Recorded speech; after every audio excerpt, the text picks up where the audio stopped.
Oke, halo semuanya, selamat datang di Hey UPH 2024. Hey atau yang kita kenal sebagai How Are You? Dengan tema hari ini adalah A Guide to Expressing Emotions in a Journey of Personal Growth. Seperti itu ya teman-teman. Dan hari ini kita bakal berbincang dan kita akan mengenali, explore lebih banyak ya tentang kecerdasan emosional dan juga bagaimana meregulasi emosi di tengah tantangan atau keseharian kita di dunia akademik. Nah, kita juga hari ini udah kedatangan pembicara menarik kita, Pak Teguh Lesmana. Halo. Yang juga merupakan salah satu dosen Fakultas Psikologi UPH dan juga pastinya punya banyak pengalaman ya Pak di bidang-bidang psikologi di tempat-tempat lain ataupun juga sudah mempublikasikan penelitian tentang topik-topik psikologi baik secara nasional ataupun internasional. Mungkin Pak Teguh boleh memperkenalkan dirinya lebih lagi nih Pak. Baik, perkenalkan nama saya Teguh Lesmana. Saya dosen psikologi Universitas Pelita Harapan. Sebelumnya saya mengajar di Universitas Bunda Mulia. Saat ini saya sudah menjadi dosen di Universitas Pelita Harapan. Mungkin kurang lebih waktunya 8 bulan ya. Jadi masih baru. Tapi saya memiliki pengalaman dengan emotional intelligence itu dari segi penelitian dan juga dari segi pelatihan saya pernah melakukan. Jadi saya cukup memahami tentang emotional intelligence. Mantap, berarti speaker kita bukan kaleng-kaleng tapi memang yang memahami tentang kecerdasan emosional atau emotional intelligence. Nah, karena pembicara udah perkenalan, saya sebagai moderator sampai lupa memperkenalkan diri. Perkenalkan, nama saya Kenneth Girvan. Saya akan memimpin sebagai moderator podcast kita pada hari ini. Oke, langsung aja nih Pak, kita bakal ngomongin tentang kecerdasan emosional ya. Gitu, kita langsung mulai dengan topik yang pertama nih Pak. Hey atau How Are You UPH? Nih, udah banyak kegiatannya di tahun ini. Sedang mengangkat topik tentang emotional intelligence. Nah, untuk refresh sedikit teman-teman, mungkin teman-teman ada yang nonton dari episode 1 ya, podcast episode yang pertama, ataupun juga yang baru nonton hari ini, kita mau refresh sedikit. Emotional intelligence itu apa sih Pak? Oke, kalau saya boleh rangkum atau simpulkan, pada dasarnya emotional intelligence itu kecerdasan emosi. Ya, dimana kalau orang bilang biasanya orang yang pintar itu dilihat dari IQ gitu ya, intelligence quotient. Nah, tapi sebenarnya yang lebih penting daripada IQ itu adalah EQ, emotional quotient. Dan kecerdasan emosi itu pada dasarnya adalah kita tahu apa yang kita rasakan, kita paham emosi kita pada saat kita sedang senang, sedih ataupun marah, ya. Tapi kita juga bukan cuma paham, kita bisa mengungkapkan emosi kita. Kita tahu cara mengungkapkan emosi kita dengan baik itu bagaimana.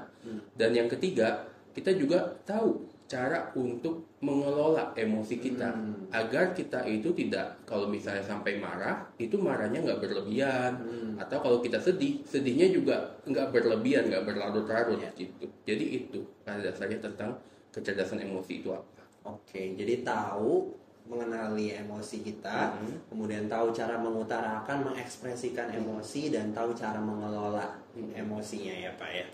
Mungkin sedikit contoh nyata Pak dari orang-orang yang memiliki emotional intelligence yang baik dan mungkin yang kurang baik itu seperti apa sih contohnya? Oke, kalau yang baik itu biasanya misal dia tahu pada saat dia baru putus gitu ya, dia bisa pura-pura di depan teman-temannya mengatakan saya nggak apa-apa, biasalah putus cinta itu nggak ada masalah gitu ya. Dia kayak mendinai emosi dia pada saat misalnya dia baru putus gitu ya. Padahal kalau orang baru putus kan ya wajar untuk merasa sedih ya. Tapi ada orang yang bilang ngapain sedih, nggak usah sedih, udah lupain aja, biarin aja, banyak hal yang lain yang lebih penting gitu ya. Padahal kalau dia mau sedih itu juga nggak apa-apa gitu ya. Tapi ada orang yang kayak tidak mau mengatakan kalau dia sedih gitu ya. Berarti dia nggak mengakui perasaan yang dia alami gitu ya. Tapi kalau misalnya dia memang tidak sedih juga nggak apa-apa gitu ya. Tapi kalau sebenarnya dia sedih tapi dia berbohong, dia bilang dia tidak sedih, mendinai emosi itu salah gitu ya. Dan orang yang istilahnya tuh emosinya bagus, kecerdasan emosinya bagus gitu ya, dia tahu kalau dia memang sedih ya dia nyatakan saya sedih dengan hal ini gitu ya. Dan dia bisa ngomong gitu dengan temannya atau dengan orang tuanya, dia cerita gitu ya pada saat dia sedih. Kalau pernah nonton film Inside Out, pernah. Tahu Inside Out ya tentang berbagai macam emosi ya. Pada saat itu kan kelihatannya happiness, joy itu adalah sesuatu yang paling penting ya. Dimana kesedihan itu bukan sesuatu yang penting. Yeah. Tapi pada nyatanya ternyata untuk kita mengakui perasaan sedih bahwa waktu itu anak perempuannya tidak suka dengan tempat tinggal dia yang baru, harus pindah sekolah, itu tuh merupakan sesuatu yang wajar gitu. Jangan ditahan-tahan. Justru kalau ketika ditahan-tahan bahwa semuanya baik-baik saja, tidak ada masalah gitu ya, dia tidak ngomong ke orang tuanya kalau dia nggak suka dengan tempatnya yang baru sekarang gitu ya. Dia selalu simpan semuanya sendiri. Itu pada akhirnya akan membuat dia jadi mengalami masalah, baik secara emosional pada diri dia sendiri, tapi juga dengan hubungan orang sekitar. Dia jadi punya masalah, dengan orang tua juga bermasalah, sampai akhirnya dia kabur dari rumah, gitu kan. Barulah pada saat dia mengakui bahwa dia tidak suka dengan tempat tinggal yang baru, dengan situasi yang baru gitu ya, itu dia baru bisa istilahnya menjalin hubungan dengan baik dengan orang tuanya gitu. Jadi kita harus tahu emosi kita, bahwa kalau kita sedih ya wajar ya.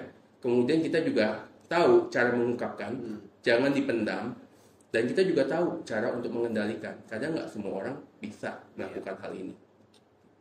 Oke, nah contoh-contoh yang baik, semoga teman-teman lebih mengenali ya tentang emotional intelligence, dan contoh-contohnya apa sih dalam kehidupan kita sehari-hari. Nah, kita udah refreshing nih tentang emotional intelligence-nya. Tapi Pak, bisa nggak sih kita bilang kalau seseorang yang memiliki emotional intelligence yang baik juga mencerminkan kedewasaan diri yang baik? Bisa. Bisa ya. Nah, kalau begitu dalam menuju kedewasaan diri atau menuju sebuah kedewasaan pastinya kan ada perjalanan, ada proses ya Pak ya. Atau bahasa kerennya mungkin kita bisa bilang personal growth. Proses untuk bertumbuh. Seperti itu ya. Kira-kira Pak, apa sih sebenarnya yang dimaksud dengan personal growth? Dan bagaimana regulasi emosi ataupun kecerdasan emosional ini berperan di dalam prosesnya? Terutama buat teman-teman yang masih mahasiswa ya. Oke. Jadi kalau masih mahasiswa, sebenarnya itu kayak masa peralihan ya. Daripada saat dia masih sekolah menuju ke masa yang lebih dewasa. Ketika mahasiswa itu artinya kamu sudah berusia di atas 17 tahun. Berarti kamu sudah memiliki tanggung jawab yang lebih besar dibanding pada saat waktu masih SMA gitu ya. Dan dengan adanya tanggung jawab yang lebih besar, berarti kita juga menyadari bahwa hidup kita itu sudah bukan seperti dulu lagi gitu.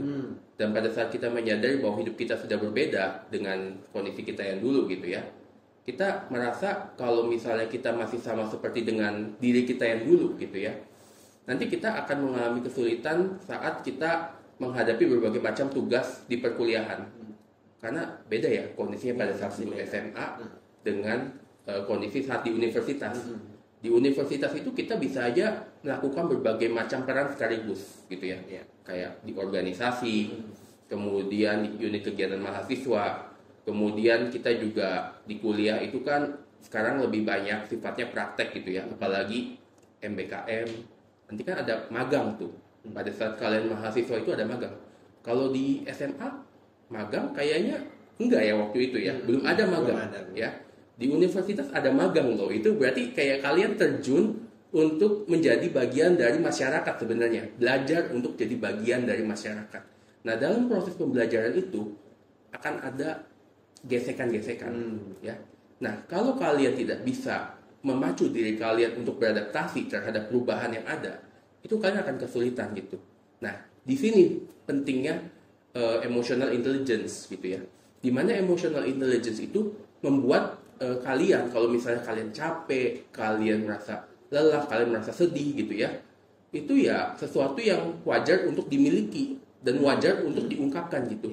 Kadang tuh ada mahasiswa yang pada saat mengalami kegiatan magang gitu ya, itu tidak menyadari bahwa emosinya itu udah saking penuhnya burnout gitu ya, itu dia nggak bisa kayak mengungkapkan emosinya gitu. Dia nggak bisa ngomong ke orang tuanya kalau ma atau pa, saya capek di kuliah, kerjanya nggak enak gitu ya, dan saya juga merasa stres di tempat kerja gitu ya, dan saya merasa ini semua berat untuk saya gitu. Ada nggak yang pernah cerita ke orang tuanya kayak gitu? Pernah nggak? Kadang nggak semuanya cerita gitu. Ya mungkin ada beberapa faktor yang menyebabkan dia tidak cerita. Bisa aja karena dia takut, jadi dibilang sama orang tuanya, kamu kayak gitu aja nggak bisa, dulu zamannya papa mama bisa begini begitu. Ya, takutnya ada perasaan seperti itu, jadi membuat mereka takut untuk bercerita. Padahal wajar untuk bercerita gitu ya, apapun respon mereka ya. Dan sesudah bercerita, ya kamu bisa kelola emosi kamu. Karena kalau misalnya kamu nggak ceritakan dulu, kamu pendam sendiri, ya sulit juga untuk dikelola emosinya gitu ya. Tapi kalau mau cerita juga hati-hati, jangan ceritanya ke media sosial, curhat di sosmed ya, ngomong yang aneh-aneh di sosmed ya, itu juga nggak bagus gitu ya. Tapi ya kita harus tahu kepada siapa kita bercerita gitu ya. Jadi personal growth di sini artinya adalah ketika kita bisa mengelola emosi kita dengan baik dan kita juga mengenali emosi kita akan mudah beradaptasi. Dan pada saat kita bisa beradaptasi dengan tuntutan yang baru di dalam kehidupan kita sebagai mahasiswa, kita akan bisa meningkatkan diri kita, bisa mentransformasi diri kita ke posisi yang lebih baik. Gitu. Makanya jadinya diri kita otomatis akan bertumbuh secara tidak langsung ketika kita bisa mengenali emosi dan mengelola emosi kita. Oke, ya jadi diri kita bisa bertumbuh ketika kita bisa mengenali emosi, dan terutama yang penting tadi saya highlight adalah soal mengungkapkan emosi kita itu bagaimana ya, kemudian meregulasi, mengendalikannya atau mengelola mungkin ya Pak ya. Tapi nih kalau saya lihat ya di lingkungan mahasiswa tadi Bapak point out bagus juga soal pasti banyak gesekan ketika kita transisi dari masa SMA ke kuliah, dan bahkan di dalam kuliahnya sendiri pun pasti banyak gesekan dong Pak ya. Pasti. Dia di panitia, dia sama teman-teman, belum lagi kelompok di kelas nggak cocok dan sebagainya. Itu pasti gesekan demi gesekan. Tapi ya Pak, saya sering lihat gitu, atau mungkin pengalaman Bapak bagaimana bisa diceritakan juga. Kebanyakan orang tuh mengungkapkan emosinya itu secara negatif, atau bahkan ada yang dipendam gitu, tiba-tiba explode, atau juga ya dia mengungkapkan sih, tapi caranya nggak baik. Kayak tadi Bapak juga salah satu contoh bilang, dia sharing sih, cuma di sosial media, diumbar-umbar gitu. Itu yang lagi sekarang ngetren ya, diviralin aja semua di sosial media, ketimbang melakukan pengungkapan emosi yang secara positif. Kira-kira kenapa Pak tendensinya ke arah sana? Sebenarnya ini salah satunya itu penyebabnya adalah karena digitalisasi juga ya.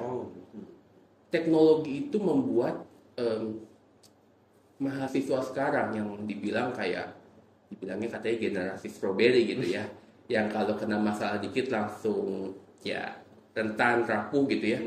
Itu karena teknologi juga memudahkan mereka gitu. Jadi gini, kalau berdasarkan pengamatan saya gitu ya, di zaman dulu pada saat internet masih belum begitu booming gitu ya seperti sekarang gitu ya, orang tuh kalau mau belajar atau mau mengetahui sesuatu itu baca buku, cari sesuatu tuh di buku. Kemudian juga dia kalau mau tahu jalan ke mana, dia hafalin jalannya di mana gitu ya. Tapi sekarang dengan adanya teknologi, ada Google Maps, kemudian ada Google yang mesin pencarian untuk kita mau cari tahu informasi apa gitu ya. Kemudian juga ada kayak ChatGPT gitu ya. Kita tuh kayak disuapin gitu. Instan, serba instan. Jadi segala sesuatu yang kita mau dapat udah ditemukan di internet. Nah, karena segala sesuatunya itu gampang ditemukan, instan gitu ya. Jadinya kayak orang-orang tuh jadi kayak gak mau istilahnya tuh menerima suatu proses gitu, gak menghargai prosesnya gitu. Jadi kalau ketika ada suatu masalah atau sesuatu yang tidak sesuai ekspektasi mereka, itu gampang banget emosi gitu. Karena dari dulu selalu dipuaskan dengan berbagai macam fasilitas yang disediakan oleh teknologi gitu.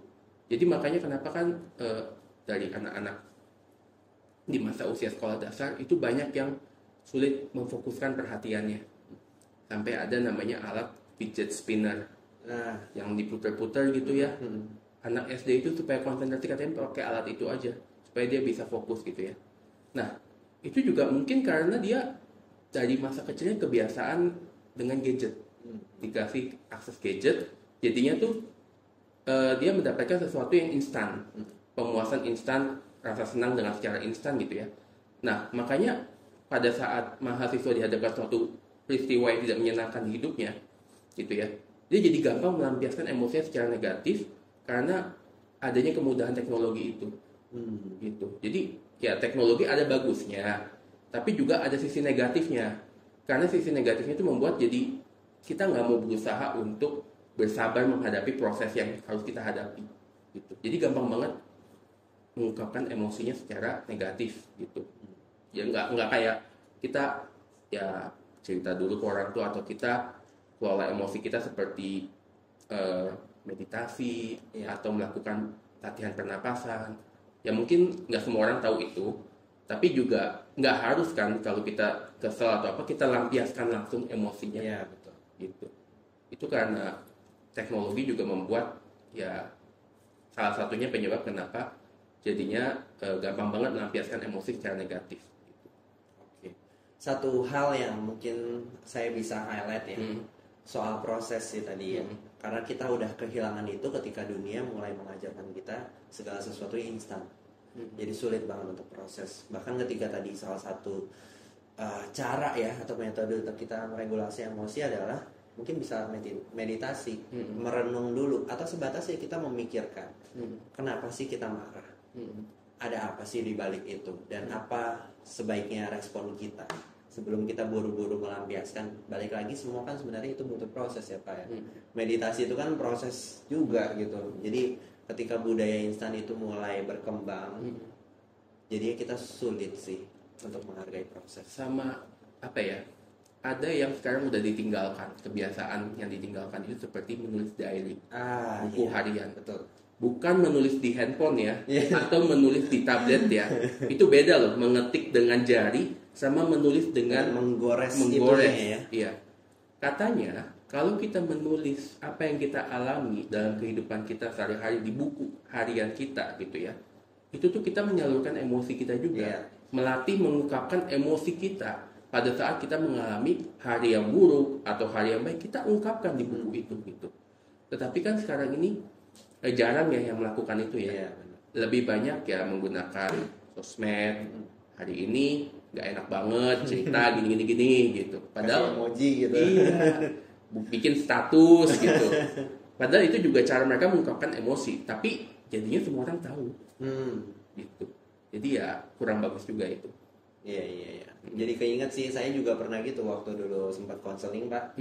Cara untuk menyelesaikan trauma salah satunya dengan menggoreskan pesan itu lewat kertas langsung gitu. Jadi by pencil ya, pensil benar-benar tuliskan apa perasaanmu, tuliskan apa yang ingin kamu ungkapkan pada orang itu misalnya. Betul.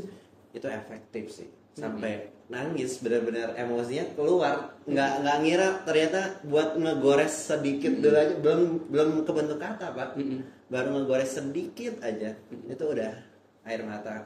Iya betul. Ini karena sulit sih mengungkapkan emosi kita kan, kita pikir nulis ngapain nulis, kan saya tahu emosi saya, tapi ketika kita nulis kita melihat emosi kita, itu keluar emosinya jadinya yang selama ini kita tutupi, kita sembunyikan, keluar dengan sendirinya. Oke. Banyak banget nih pembelajaran yang didapatkan. Nah, cuma kan Bapak nih juga dosen ya, dan juga kalau nggak salah pernah aktif di area kemahasiswaan juga di UBM ya. Atau apa bilangnya itu? Kalau dulu namanya manajer akademik. Manajer akademik. Iya. Ya paling dekat dengan mahasiswa lah ya Pak ya. Nah, biasanya nih di zaman sekarang apa aja sih tantangannya bagi mahasiswa untuk bisa punya pengendalian emosi yang baik? Ya tantangannya ya sekarang ini tuh apa ya, kalau kita mau supaya bisa mengendalikan emosi kita dengan baik gitu ya, kita harus ya pandai untuk mengungkapkan emosi kita juga gitu. Dan nggak semua mahasiswa itu pandai mengungkapkan emosinya gitu ya, dalam arti gitu ya, mengungkapkan tuh kita tahu kepada siapa kita harus bercerita gitu. Kalau teman kita ada teman yang baik, bukan teman yang toksik atau teman yang menjatuhkan, kita cerita dia bisa mengangkat kita. Tapi kalau teman kita itu adalah teman yang tidak baik, kita cerita sama dia, mungkin aja malah emosi kita jadi semakin buruk karena dia semakin memojokkan kita atau semakin membuat kita banyak pikiran negatif gitu. Dan juga kalau kita cerita sama orang tua, belum tentu orang tua kita juga mau mendengarkan gitu. Karena ya saya nggak tahu ya, kembali lagi teknologi ya, saya tuh suka ngelihat di restoran gitu ya, ketika lagi makan keluarga gitu ya, ayah sibuk dengan handphonenya, ibu sibuk dengan handphonenya, anak ya sibuk dengan tabletnya. Jadi sekeluarga makan bareng, nunggu makanannya datang, bukan bercerita satu sama lain, ngobrol satu sama lain, sibuk dengan gadgetnya masing-masing. Sebenarnya kebiasaan apa ya namanya, makan bersama di satu meja yang sama tapi sibuk dengan gadget masing-masing, itu membuat hubungan tuh jadi kurang lekat gitu. Untuk kita bercerita dengan orang tua kita, dengan keluarga kita sendiri loh, itu adalah orang terdekat loh, itu tuh jadinya tuh kayak kurang dapet gitu. Makanya saya punya kebiasaan kalau di keluarga saya gitu ya, terutama papa saya yang udah meninggal almarhum gitu ya, ketika duduk di meja makan sama-sama nggak boleh ada yang keluar HP. Karena makan bersama di satu meja yang sama, itu daripada kita sibuk lihat HP gitu ya, itu mending kita cerita satu sama lain gitu. Cerita hari ini gimana, cerita hari kemarin gimana, ya cerita aja, ngobrol gitu. Kenapa? Dengan kita membiasakan diri untuk mengobrol dengan anggota keluarga kita jadi terbiasa bercerita juga gitu. Nah tantangannya itu ya itu, di zaman ini tuh teknologi itu bukannya mendekatkan orang yang dekat ya, tapi kayak menjauhkan gitu. Yang jauh jadi dekat sih, karena sibuk dengan teknologi. Yang dekat jadi jauh. Nah itu tantangannya di situ ya, di zaman serba digital ini. Jadi kita harus pandai-pandai memanfaatkan teknologi itu. Jangan sampai membuat diri kita jadi ya jauh dengan orang terdekat kita gitu. Karena orang terdekat ternyata penting untuk mengungkapkan juga ya emosi kita, jadi rekan seperjalanan lah ya di dalam hidup ini juga. Oke, kalau begitu ada nggak sih Pak tips-tips atau strategi coping mechanism yang efektif nih buat para mahasiswa bisa mengelola emosi mereka dengan baik? Oke, jadi kalau tips ya, saya sih selalu bilang mahasiswa itu kan tuntutannya banyak banget ya dalam hidup ya. Kuliah, kemudian juga kuliahnya bukan cuma kuliah, nilainya tuh harus ya bagus gitu ya. Karena orang tua kalau misalnya tahu anaknya dapat nilai gak bagus atau sampai gak lulus gitu ya, itu bisa dia memarahi kita, mungkin wajar marah gitu ya. Nah untuk mahasiswa ya, dibanding kayak mikirin berbagai macam masalah yang ada ke depannya bagaimana gitu ya, kita coba hidup secara mindful ya. Mungkin pernah dengar mindfulness ya, tahu ya mindfulness ya. Jadi kita bukan memikirkan yang terjadi di masa lalu gitu ya, tapi kita fokus pada apa yang kita jalani hari ini gitu ya. Kesusahan di masa datang pasti ada, tapi kita nggak usah pikirin kesusahan di masa yang mendatang. Kesusahan hari ini cukup ya kita hadapi hari ini, kesusahan yang masa datang ada harinya lagi, kapan kita harus hadapin gitu ya. Jadi salah satunya dengan cara mindfulness ya. Cara yang kedua, kita bisa melakukan ya meditasi. Kalau misalnya kita memang terbiasa dengan meditasi gitu ya, latihan pernapasan ya. Sudah banyak sih video pembelajarannya ya, kalian bisa cari sendiri cara melakukan mindfulness ya. Sama kalau kalian mau gitu ya, menulis di buku harian. Meskipun dibilang ya ini udah zaman digital, masih aja nulis di buku cetak gitu ya. Kan ada itu tablet, tulis pakai yang stylus bisa. Beda. Kalau kita lagi emosinya sedih atau emosinya marah, kita kan bisa menekan pensil atau kita bisa menekan halaman kertas itu dengan pensil kita semau kita gitu. Kita mengungkapkan emosinya di situ, lampiaskan di situ. Nah kalau tablet, stylusnya kita tekan keras ke layar, susah. Itu nggak bisa gitu. Kalau di tablet kan mesti pelan-pelan ya. Mending di buku tulis dengan menggunakan pensil, dengan alat tulis. Gitu. Itu bisa supaya kita lebih tenang. Ya beberapa ya. Iya, jadi biasanya tulisnya pada saat malam hari sebelum tidur. Kita tulis tentang keseharian kita, gitu ya. Apa yang terjadi hari ini, apa yang saya rasakan, apa yang saya pikirkan, tulis di situ, gitu ya. Kemudian kita juga tulis hal positif yang kita dapat hari ini apa. Kenapa tulis hal positif? Agar kita bisa melihat bahwa hidup kita itu juga ada hal baik yang bisa kita petik, supaya kita bersyukur. Karena kadang orang yang emosinya negatif dan juga selalu mengeluh di hidupnya, itu karena jarang bersyukur. Masih bisa bernafas, masih bisa hidup, itu kan karena kebaikan dari Tuhan. Cuma nggak disadari. Gitu. Jadi bersyukur juga cara supaya emosi kita lebih positif. Oke, ada banyak ya strateginya, mindful, meditation, terus menulis diary di kertas ya. Dan yang terakhir adalah gratitude ya, bersyukur seperti itu. Oke, mungkin sebagai penutup dan kesimpulan juga dari perbincangan kita Pak, singkat aja. Mengapa sih menurut Bapak kecerdasan emosional itu penting untuk dimiliki oleh mahasiswa zaman sekarang? Oke, sebagai penutup ya, kenapa penting dimiliki ya? Karena di zaman sekarang ini untuk kalian bisa mendapatkan kerja nanti setelah kalian lulus gitu ya, perusahaan itu bukan cuma melihat IPK kalian. Perusahaan itu nanti akan melihat juga bagaimana kalian berhubungan dengan orang lain, bagaimana cara kalian mengelola emosi kalian.